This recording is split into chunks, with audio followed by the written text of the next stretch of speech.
ci maintenant on attend. waaw maa ngi sant yàlla bu baax a baax di julli ci Yonent bi ñëw naa fii ci HLM Grand Médine voté fi may sant administration parce que gis naa ni liggéey bi en tout cas fii ci Parcelles Assainies ak fii ci HLM Grand Médine liggéey bi jaar na yoon.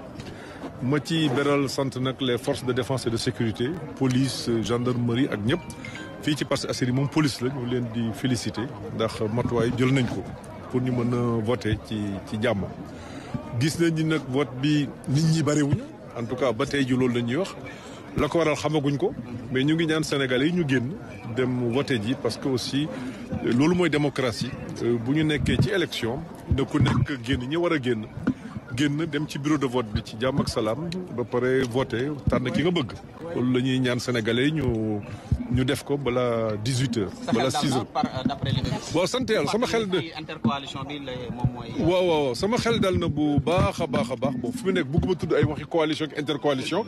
parce que campagne électorale bi jeex na donc fi mu nekk c'est le citoyen qui vient qui vote j'ai le privilège d'être tête de liste peut-être mën naa yem ci loolu donc li ma war a def naa ko maintenant nit ñi bariwul ñu ngi leen ñaan ñu ñëw am sama xel yi dal na ndax ci campagne lañ jógee campagne bi ñun def nañ ko ci jàmm ak salaam ñu ciy sant yàlla bu baax ndax campagne li ci xaj bari na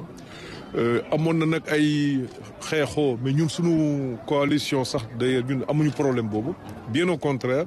nit ñi dajal ñëpp ñu nekk ci langu wujji gi dañ doon kaf ree saafonte bu ñu paree ku nekk jëm ci sa programme te defe naa nu la démocratie war a doxee maintenant am nañ yaakaar bu baax ndax nit ñi déglu nañ ñu nit ñi teeru nañ nit ñi bari nañu maintenant nag tey la bés bi dañu xaar fii ak bu 6h jotee xam naa li ci topp dinañ mën a xam lan la nit ñi gisee programme yi ñu leen proposé. jërëjëf.